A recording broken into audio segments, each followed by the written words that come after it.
Bless love and blessings way up, my fire fam. Shout out to the whole community. In this video, we're going to be breaking down Terence Bud Crawford's destruction of Errol Spence. And I know this is a different style video for what I've been doing, but this is really geared towards my new boxers and people who care about the sweet science and what actually took place in the fight more than they care about the fighter. So this is definitely geared towards you guys and new boxers, because boxing is a multiple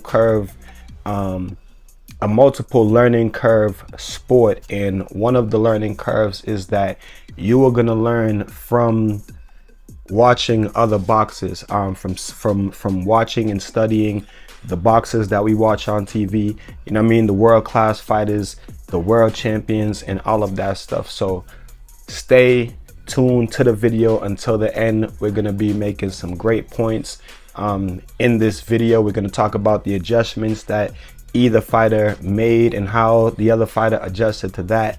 Antonio Tarver said that Errol Spence made no adjustments. He spazzed out on Derek James, and I disagree with Antonio Tarver. I believe that Errol Spence did make adjustments. I believe that both of them made adjustments, but we're about to get into it. So you guys, make sure y'all smash on that like button, subscribe to the channel if you're not subscribed.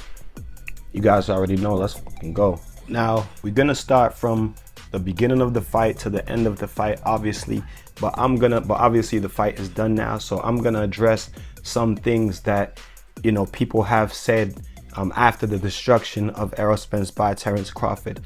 People said that Errol Spence looked tired, he looked sleepy, he looked high, he was smoking bud before the fight. You know what I'm saying? You know, we can call it excuses or whatnot, but whatever. This video is to not shame a fighter or a trainer. It's simply for new boxers, you know what I mean, to take you guys through the steps of the fight. But with that being said, my response to that is part of being great, and that is part of being a performer. And especially boxing, because boxing, you train, you do 2-month, 3-month training camps, and then you have to peak on one night in a matter of 30 minutes, 45 minutes. That's where you have to peak. So that is part of being great, and that is part of the preparation, is for at that moment, you know what I'm saying, for you to peak at your best. So that's just what I have to say about that. It comes with the territory, you know what I'm saying. Now, I already addressed Antonio Tarver blast Derek James. He said no adjustments was made, but I disagree, and let's get into it. Round one, as I'm watching the fight, I noticed, well, as soon as the fight starts, round one, Spence is throwing a heavy jab. Like, Spence's jab is heavier, but Terence Crawford's jab is quicker. You know what I'm saying? It's quick, but Errol Spence is throwing a heavier jab, and he's the more aggressive fighter in round one. He's the one, you know, putting on the pressure and really like pushing the pace in round one. So I gave round one to Errol Spence, you know what I'm saying? And Bud, he didn't do much in that round. You know, we all know that Bud likes to start off slow in the first place, and that was his starting off slow round. You know what I'm saying? He just kind of felt Errol out. Errol threw some jabs. I think he hit Bud with a left hand over the top, some body shots.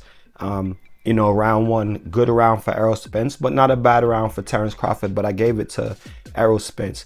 In round two, Bud makes a very good adjustment. He begins to jab with Errol Spence's jab, and he begins to throw a heavier jab. You know what I'm saying? And he's jabbing with Errol Spence. I took notes and everything, but he's blocking Errol Spence's jab, and he's jabbing with Errol Spence. So he's blocking the jab and he's jabbing at the same time, and he's countering with a hard jab. The way that Errol Spence responds to that is he's still jabbing. You know what I'm saying? He's still jabbing. But then Bud makes another adjustment, right? Because Spence, you know, he still jabs. He doesn't make an adjustment there. Bud makes another adjustment. Bud starts to counter the jab of Errol Spence with his left hand over the top now. So before he's jabbing with him, and now he knows that Spence is going to shoot the jab back, and he counters the jab with a left hand over the top. And this is what ultimately led to the first knockdown. Bud counters with a left hand over the top, which he touched Spence with, but he immediately follows back with a jab, you know what I'm saying, with a heavy jab. And when you throw your jab after you throw your two, you see where the shoulder is? So now your shoulder, your hip is coming back this way. That's pretty much a power punch. So that leads to the first knockdown of the fight. There was an adjustment made by Bud early, you know what I mean? And that led to the first knockdown. Round 3, Errol Spence, he tries to adjust. It may have been Errol Spence's best round besides round 1. He comes out aggressive after the knockdown. He's pushing forward. He feels like he has a point to prove.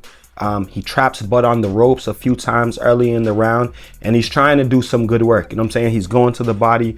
Now he thinks that he has, you know, Bud, you know, where he wants him. He traps Bud's on the rope a few times, like I said, but Bud's counters are still too fast, and he's countering with heavy shots. Midway through the round, Bud is pushing Spence back again. So Spence makes an adjustment. He tries to get, you know, back heavier on the front foot.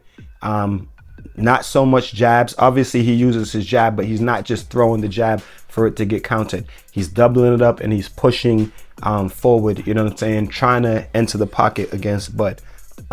One of Errol Spence's best rounds. But with that being said, Bud still won the round. Now round 4 comes in. They're both centering. Round 4 was fought in the center of the ring pretty much. You know what I'm saying? Errol Spence readjusts. He figures, hey, I can't be just charging in on my front foot. This guy is a sharpshooter. And I forgot to talk about game plans, because obviously, even from the perception, you know what I'm saying, of the fans or whatever, Errol Spence wants to crash the pocket. He's going to overwhelm you and, you know, ultimately break you down. And Bud is just, you know, a sharpshooter. He's going to figure her out, let you do your work, figure her out, and he's going to sharpshoot and attempt to get the stoppage. So most people thought that the pressure of Errol Spence was going to be too much for Terence Bud Crawford. I just wanted to throw that in there because I forgot to mention that. But round 4, EJ makes another adjustment. He's like, I cannot just get on my front foot and try to just hop in the pocket against this dude. He's too much of a sharpshooter. They're both a little relaxed in round 4. EJ is not jabbing as much anymore, like I said, but he's still trying to push the pace, and Bud is pop shotting him at this point, and Bud is carrying the fight, you know what I'm saying, a little bit at this point, because after the knockdown, you kind of got the sense that if Bud would have just turned it up at any point in time, he could have really, you know, did what he did, but a little bit earlier. At the beginning of round 5, the doctor checks Errol Spence. So this just goes to show you like how clean and hard Terence Crawford was hitting him. You know what I'm saying? Because by round 5, the doctor's checking him before he comes out. At this point, Errol Spence realizes that everything they've worked up on until this point is not working. At this point, he begins to fight off of desperation and off of survival. Now he's doing things, the basics and the fundamentals are kind of going out the window. He's lunging. He's got desperate. You know what I'm saying? Bud is still in a relaxed mode and kind of carrying the fight. You know what I'm saying? Round 6, Errol Spence starts jabbing again, but at this point, it's almost like sparring for Bud. Bud is kind of letting him work, you know, letting him jab. He's hitting EJ almost at will with clean, hard punches.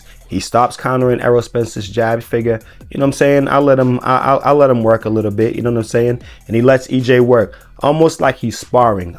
Later on in that round, Bud starts countering the jab again. And when I say he's countering his jab and he's countering Errol Spence in general, he's not countering him with single punches. He's countering him with hard combinations, 2 and 3 punches at a time. Round 7, Spence is desperate. He's desperate. opens up, gets walked into a right uppercut followed by a right hook, and that was the first knockdown, because now he's desperate. He's just jabbing, kind of lunging forward. Bud steps back on the rope and catches Errol Spence diving into the pocket, head first, with his head just right in the middle of the pocket. He throws a right uppercut and then a right hook.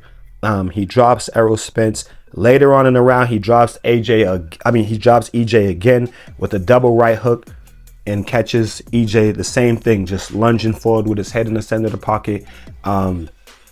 Double right hooks, and both knockdowns in the round were traps that Terence Crawford set.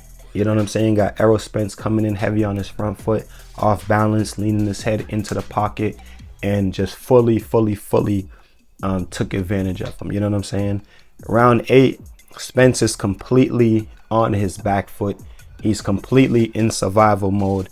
And at this point, it's just a matter of time before he stops Terence Bud Crawford exactly like he did. But Errol Spence definitely did try to make some adjustments in the fight. It's just that his adjustments were null and void. You know what I'm saying? Seems like Terence Crawford, like I said on my Instagram, because I was kind of live on Instagram going through the fight, and Errol Spence's his attack was pretty basic.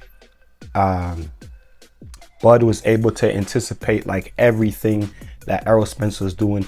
Bud was blocking the shots before Errol was even throwing shots. Bud was blocking shots. So just a masterclass performance by Terence Bud Crawford, and all new boxers or people who care about the sweet science and stuff like that should definitely appreciate this fight. And like I said, you take the feelings out of it, and this is, like I said, this video is to trash neither fighter, because you can learn something from both of these fighters. Obviously, like I said, a brilliant performance by Terence Bud Crawford. You can also learn from Errol Spence how to deal with knockdowns.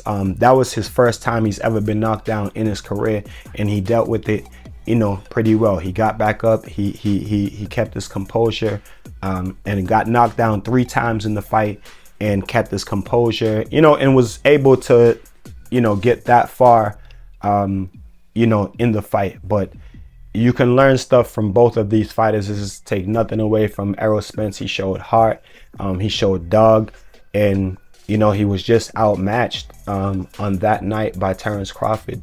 And it is what it is. You know what I'm saying? But like I said, I hope all new boxers and people who care about this type of stuff can appreciate that fight and appreciate this video. New boxers, make sure that you're watching boxing and that you're studying not only the fighters of today, but also the fighters that came before us, because boxing is a multiple learning curve sport, and part of the way that you are going to learn is by watching boxing and studying it on even a higher level. So hey, I hope that you guys enjoyed the video, and until the next video, you guys think positive, keep fighting your fight, protect yourself at all times. It's Coach Fire, Boxing Abundance. Let's fucking go.